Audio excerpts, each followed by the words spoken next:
Look, I'm giving you a pass this time. Okay, just come back. I'll overlook it for now. What is this guy talking about? He must be clueless. It's time to give him a dose of reality. My name is Olivia, and I'm 32. I've been married to my husband Mason for a year now. We met at a casual get-together hosted by a friend. We hit it off, started dating like any other couple, and eventually tied the knot. We're not getting any younger after all. Mason's not the most exciting guy, but he brings a sense of peace. That's why I thought we'd make it till the end, till we're old and gray.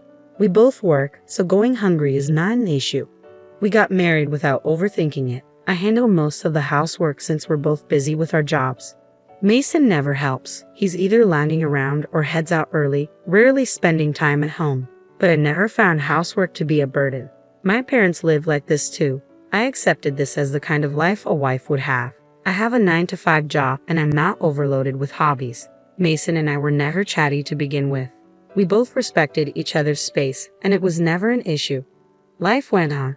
One night, Mason came home late, presumably from drinking with coworkers, friends, who knows.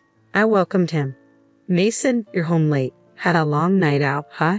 Dinner's still there if you want it, but I guess you're not eating this late, are you? He turned around, said nothing, and walked into the living room, ignoring me. I sighed. Here we go again. Whenever Mason is in a bad mood, he gets very quiet, so I figured something at work or during his night out must have upset him. Best to let him be. I know better than to poke the bear when he's like this.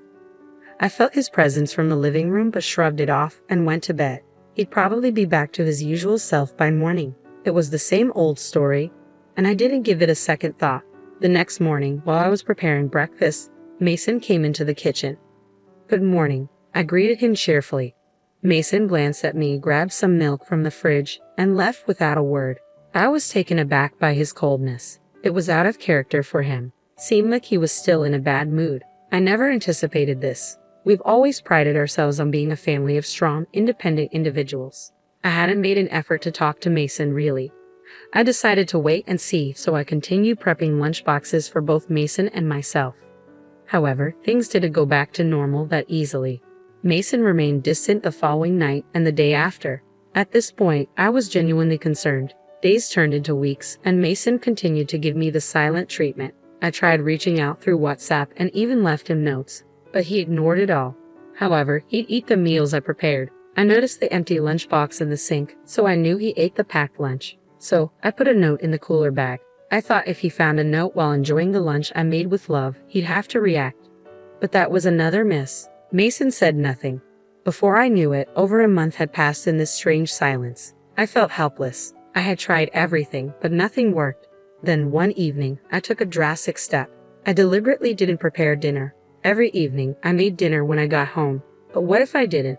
How would Mason, who's been ignoring me, react? I decided to find out. When Mason came home, I pretended to be watching TV in the living room. Mason came into the living room and looked intently at the table where dinner usually waited, but tonight the table was empty. After scanning the barren table, Mason turned his gaze to me. Holding my breath, I waited for him to say something, but he walked into the living room in complete silence. I heard the front door open and shut with a bang. I was stunned. Why was I being ignored like this? I had no idea. I was left bewildered, sitting alone on the living room couch. The next morning, I woke up and went to the living room. Mason was already gone. Had he left for work already? It was curious. I looked on the living room table and found a note. Reading the words on it, my eyes went wide. Stop skipping out on your wifely duties, it read, hastily scribbled in messy handwriting. Something inside me snapped. That's it. I'm done. Why do I have to keep pleasing Mason? Is this going to be my life forever? We were never a clingy couple, but this is just unacceptable. There's no reason for him to do this, nor an opportunity for me to even ask about it. For the last month, the stifling silence in the house has been unbearable. I wrote next to Mason's scribble, I'm going back to my parents' house. I quickly packed up my things and went home. My sudden arrival did surprise my parents, but after I explained how Mason had been ignoring me for over a month without any apparent reason, they understood and welcomed me warmly. It felt good to be in an environment where I could have a normal conversation. For now, I decided to stay here and see how Mason reacts before deciding on my next steps. I didn't hear from Mason the day I left. Knowing him, he's probably assuming I'm just trying to make a point and will continue to ignore me. Well, let's see how long this lasts. Days turned into weeks, and there was still no call or message from Mason via WhatsApp or any other means. He didn't even bother to visit my parents' house. Before I knew it, half a year had passed. I had nearly forgotten about Mason altogether. Then one day, as I was leaving my parents' house to go shopping, there he was, Mason, staring with a defiant and angry expression. I was shocked and froze in my tracks. Mason just glared at me, still not saying a word. Is this game still going on? It was almost laughable how silent Mason was. But then, in the next moment, he tried to walk into my parents' house without saying a word. Whoa, hold on there. I stopped him. Mason looked at me, his face a mix of anger and disbelief, but still silent. I warned. I said, don't just walk in. I will call the police. Finally, after more than 6 months, Mason spoke, a snide smile on his lips. Look at you getting all up with me. Since when do you get so high and mighty? Just because you're at your parents' house doesn't mean you can act like that, you know. I remembered Mason being a bit rough around the edges, but not like this. Lost in thought, I was jolted back to reality when Mason suddenly erupted. What the hell are you thinking? You leave the house for half a year, enjoying yourself at your parents'. Get a grip. Mason ranted on, then spread his arms out as if to say, I can't believe this. Look, I'll give you a break this time, right? Just come home. I'm willing to turn a blind eye this time. Mason spoke so condescendingly. I calmly retorted, I think you're confused. You and I are strangers now, you know. Mason's face went blank, then turned beet red with rage. He started yelling again. What the hell are you saying? Did you lose your mind? We're married, aren't we? Stop messing around. His intense outburst silenced me for a moment, and he kept yelling. I'm saying I'll forgive you this time, so stop fooling around and pack your bags. At that moment, my own anger boiled over. He talks like he's doing me a favor by forgiving me, as if I've done something wrong. That infuriated me even more. Moreover, it seemed Mason had no clue what had happened in the last 6 months. Finally, I snapped at Mason, who was still yelling away. I received divorce papers from your mother, signed them, and already filed them with the court, so we're not married anymore. Got it? We're strangers. Total strangers. Understand? I emphasized the word strangers, and Mason looked at me, his face drained of color. He seemed genuinely shocked. Here's what happened. A month after I moved back to my parents' home, my then mother-in-law, Helen, called me to a cafe near our house. We had never been close, and I hadn't seen her for a while. After brief pleasantries, she handed me an envelope. What's this? I asked, tilting my head. Open it. Even you will understand, she said in response. I opened the envelope and pulled out the paper inside. It was a divorce petition, already signed and stamped by Mason. Confused, I looked at Helen. The eyes of his mother, who was glaring at me, were the same as Mason's, full of disdain. While putting the divorce petition back into the envelope, I asked his mother, so is this Mason's doing? Did he say anything to you about this? Helen let out an exaggerated sigh before answering. Oh yes, he said plenty. Would you like to hear? I smiled at her and replied, yes, please go ahead. She launched into her story. According to her, Mason had been bad-mouthing me for a while now, saying that I was a useless and incompetent wife who stopped doing any housework after we got married, that I quit my job and lazed around at home all day, and that whenever something didn't go my way, I would run back to my parents and act like a spoiled child. Helen's eyes never left mine as she spoke, and it was clear she believed every word of Mason's lies. There was no point in arguing with her, I thought. When she was done talking, Helen finally asked, so what are you going to do? Not that I want to meddle, but you're being pretty awful, you know.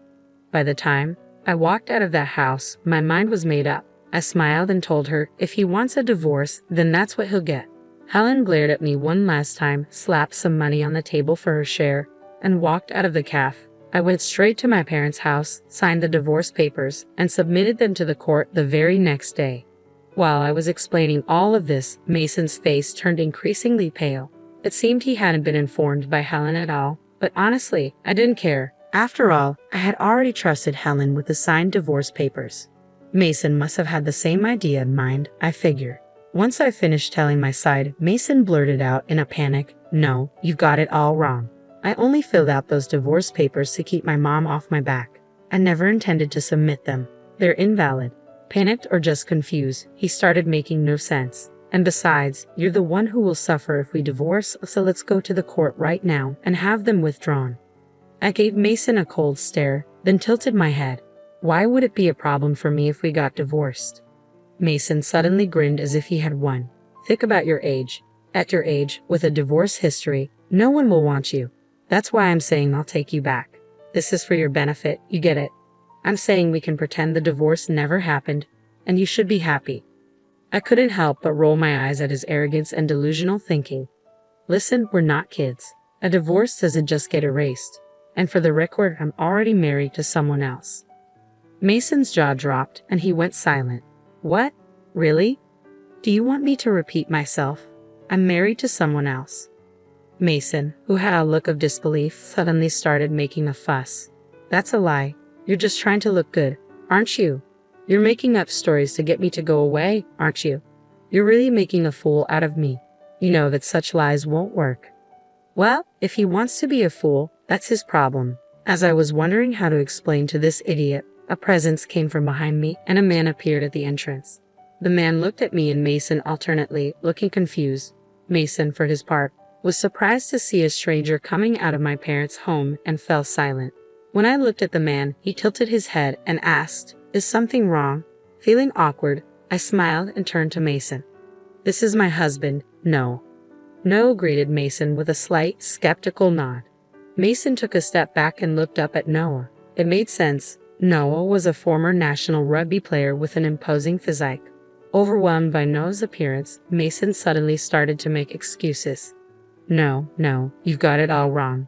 My old boss told me you've been married for about a year now, and your wife might start to get a little uncomfortable. Better put her in her place." So I did, and guess what? Turns out he got dumped by his wife and kids. What a fool, right? I was just doing what he told me to do. I never wanted to do any of that stuff. You understand, right, Olivia? I looked at Mason with a gaze filled with disgust, fed up with his pathetic excuses. Mason looked puzzled, maybe because my reaction wasn't what he expected. Then Noah spoke up. "Sorry, but could you leave immediately and never come back here? If you approach Olivia again, I'll call the police." As he said this, Noah firmly pushed Mason out of the doorway. Intimidated by Noah's force and determination, Mason fled the scene. For a while, we both remained wary, concerned that Mason might harbor a grudge and do something irrational. But days turned into weeks, and we never heard from him again. One day, curiosity got the best of me, and I reached out to a mutual friend to inquire about Mason. We began by catching up on casual topics, but when I asked about Mason, our friend sighed and filled me in. Surprisingly, Mason had quit his job just a few days after showing up at my parents' house. The reason? It turns out Mason was always in agreement with his boss, whom he trusted when the boss harassed subordinates at work. It became a big issue in the company. As a result, the boss was resigned, a euphemism for being demoted to some remote mountainous area I'd never heard of. Apparently, Mason was expected to be transferred as well, but he quit out of pride. According to our friend, he's still jobless. He's been looking for work, but his arrogance has hindered his efforts. Even when recruiters offer him opportunities, he declines interviews. Furthermore, news of him quitting reached his mother, who then disowned him due to her own extreme personality. Finally, our friend said he blames everything on his old manager and just drowns his sorrows every day. At this rate, he'll ruin his health before he ever finds another job. It's a mess. I hope he finds a new spouse or something, though that's unlikely. We both chuckled as we hung up the phone. Mason seems to be drowning his days in job hunting and drinking. Thanks to him, I am now living a peaceful life with Noah. Interestingly, Noah was actually my colleague. Upon hearing about my divorce, he had eagerly pursued me. Though we started dating only 6 months after my divorce, which made me somewhat hesitant, I was quickly drawn to his confident manner and kind personality. After we got married, Noah told me that he had always had a crush on me and was heartbroken when I got married. I laughed and apologized for not noticing his feelings sooner. Noah helps me around the house, a task I used to handle alone. Whenever we eat together, he always says how delicious the food is with a smile. It's these little things that make me incredibly happy, something I never expected. I was probably numb to it all, having grown up with old-fashioned parents. Now I'm living a sparkling married life with Noah, who always delights in even the most ordinary things. I'm convinced that with him, I'll have a happy life all the way through our golden years. And so, I was certain.